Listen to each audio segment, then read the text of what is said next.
Hello guys, welcome back to my channel. It's a nice Alcast here, and today we are going to do tree planting. We got around 70 seedlings of cocoa or ang tinatawag nating cacao. So here's the place or space of land kung saan kami magtatanim for future use. So bale, we gonna plant the trees sa mga gilid or corner spaces to hold the soil or to avoid soil erosion, especially during typhoon or stormy weather. Lalo na at hindi naman flat itong area na ito, so spacious naman siya. Actually, pinalinis muna namin this part of the land because it was full of weeds and mga dumi-dumi. So yan at nag-start na pala silang mag-dig kung saan itatanim ang mga seedlings.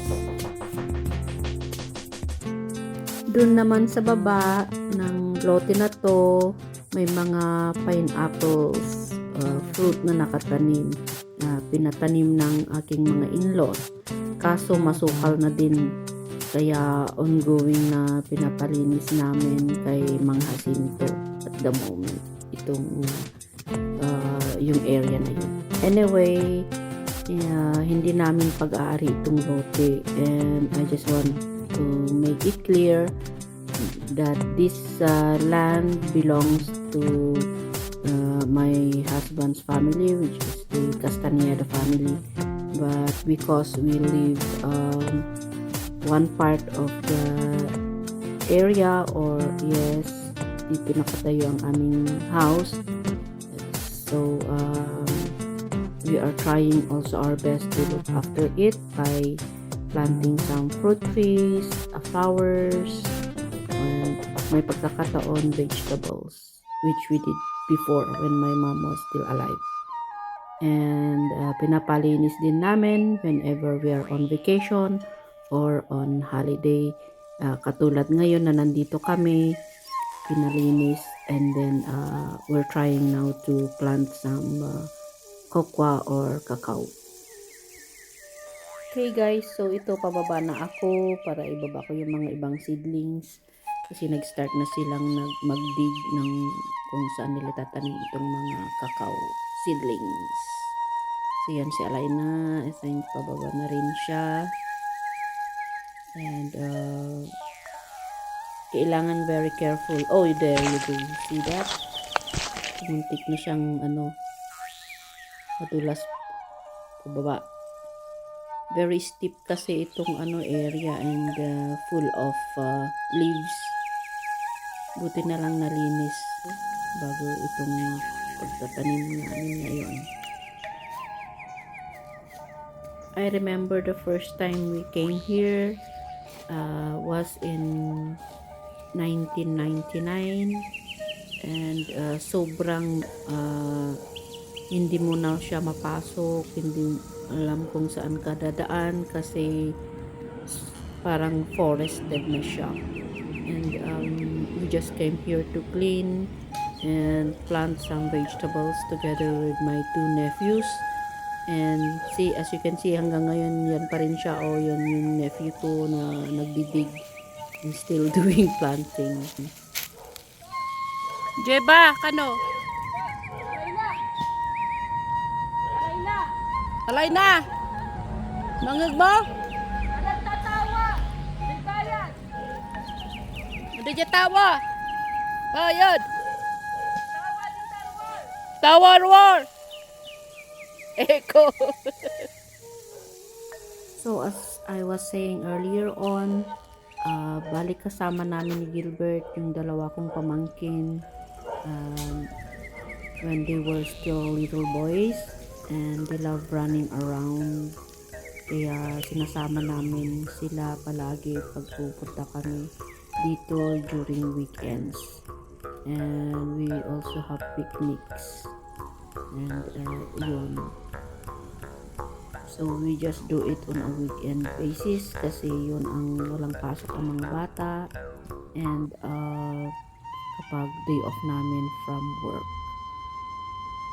then we officially moved here in 2001, build a house and trying to maintain yung cleanliness ng area. And on the last part of 2002, we called my mama then to come and live with us, and she continued to plant different sorts of vegetables and fruits while me and Gilbert move abroad to work. Actually, mahirap ding i-maintain itong land na ito or lote na to because of its structure. And yung area nito actually is, I think it's more or less 2 hectares. And hindi siya flat surface. And yun, very steep kasi yung mostly ng part ng land na ito is very steep. Hindi siya flat, slanting siya. And yun, nakakatakot din kasi madulas. And actually my mom had an accident when she was still doing her gardening here.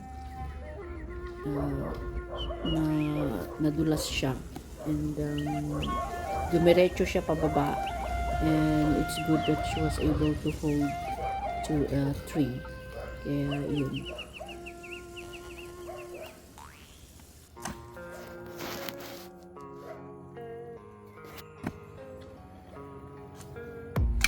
I don't really know what comes next. I'm just doing my best, even though I'm so stressed out. Everything just feels like a test that I fail, so depressed when I can't seem to get out. But something deep inside won't let me quit. I swear that I'm inspired by all this shit. Tell me that I can and I won't. That's what guides me the most. Your lies, I'll do what I want. Nasa taas na sila. About 70 seedlings pala ito tatanim namin. Wala pa yata sa kalahati.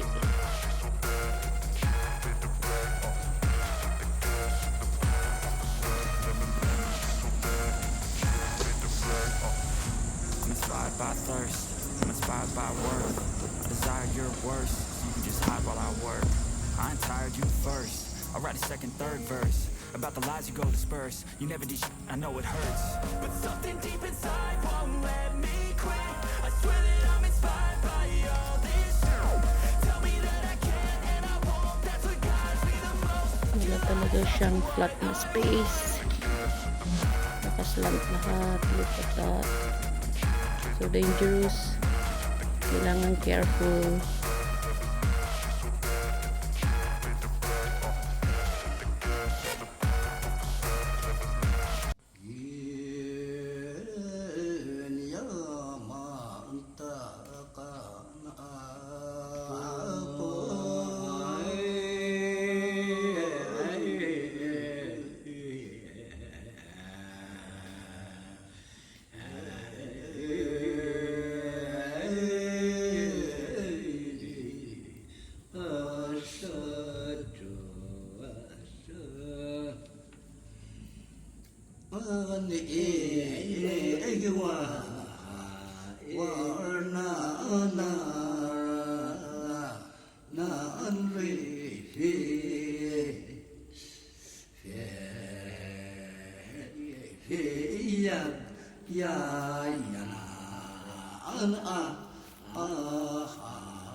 There's the leader of the band. O, ayan, nag-observe na yan. Kung tama din ang ginagawa nila. awa ya na na ku kultura ay inta ta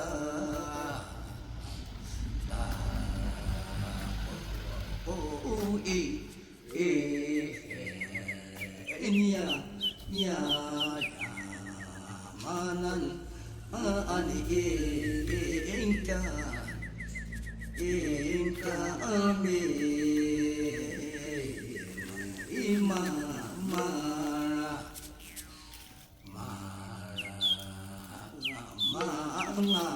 mara angsa isa agni ima mara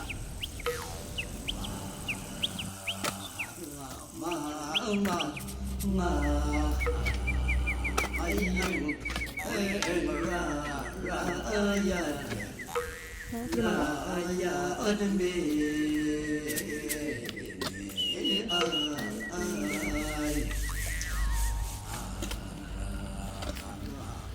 ay da ama ay ka ansi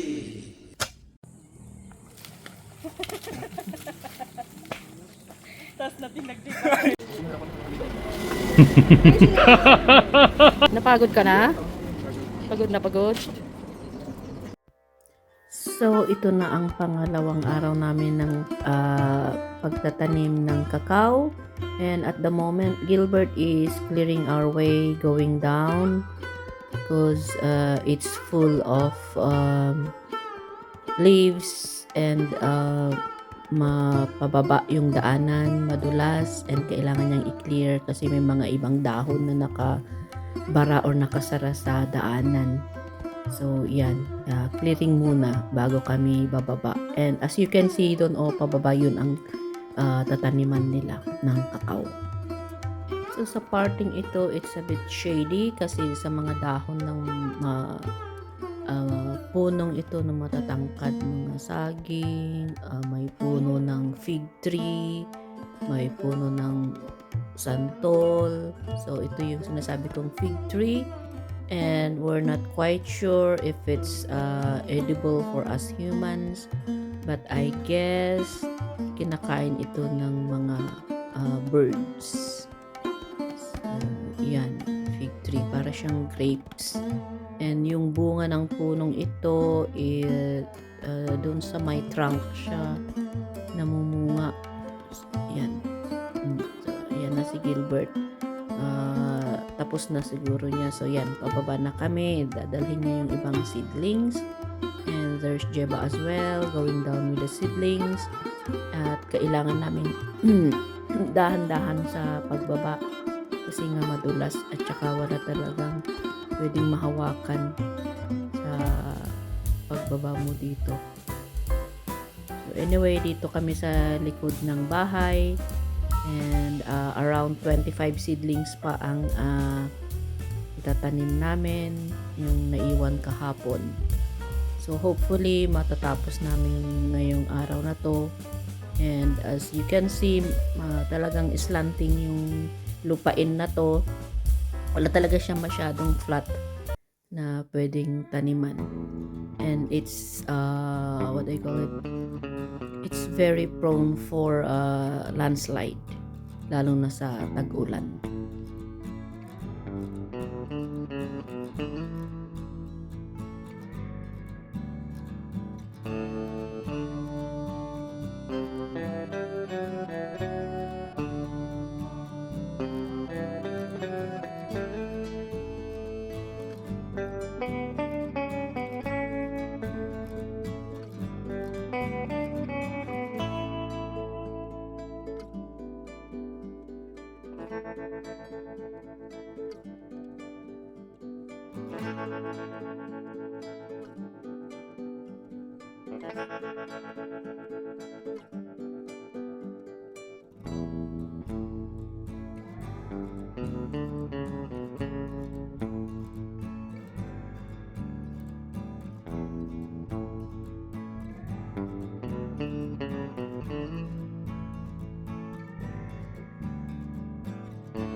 baba na rin ako guys. So ito, dahan-dahan kasi lalo na at may dala pa ako ng konting seedlings kasi mabigat din naman yung seedlings. So yan, madulas talaga. Grabe, ito nadudulas na ako and kailangan ko talagang dahan-dahan. And yun, very slippery. Tapos madulas pa talaga yung dahon, medyo basa pa yung soil. Tapos tingnan mo naman yan, pag nadulas ka dyan, talagang tuloy-tuloy ka na talaga yan sa baba. So, kailangan talaga dahan-dahan. Tapos wala pang pwedeng hawakan, kaya sa ngayon nakatungkod ako pababa.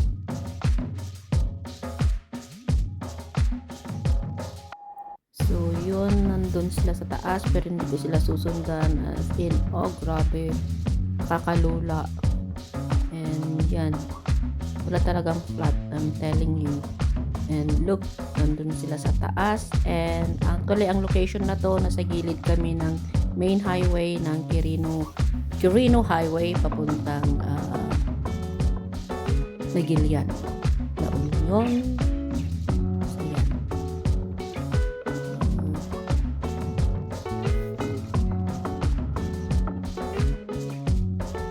So as I was saying, our location is along the highway ng Quirino Highway papuntang Nagilian, La Union, and our house is here in Calot sa Blandinget. Nadadaanan lang pag pababa kayo ng La Union or papunta kayo ng La Union.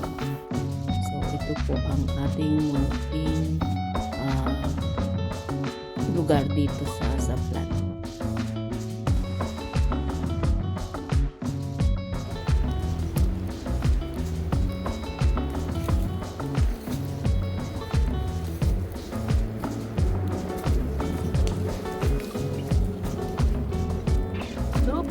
There's Hershey.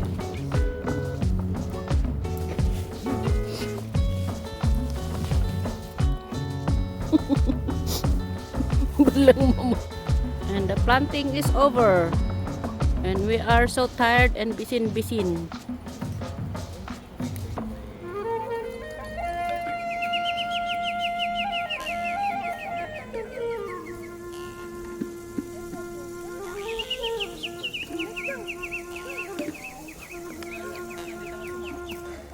True, parpardas pie.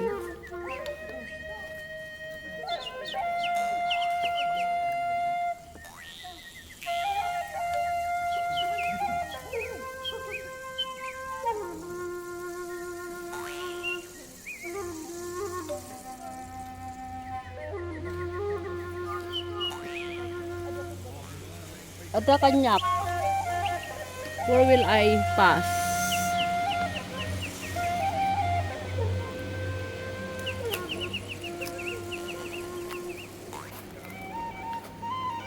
Inalam niya timba?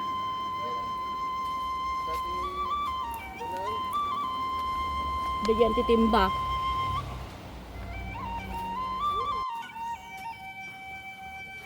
Ito, yakon nga magna.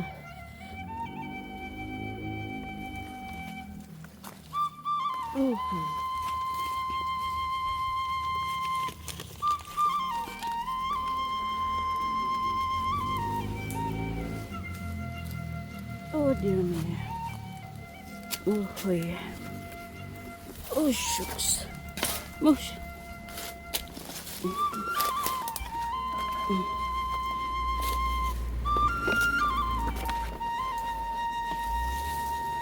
Naipoor mo.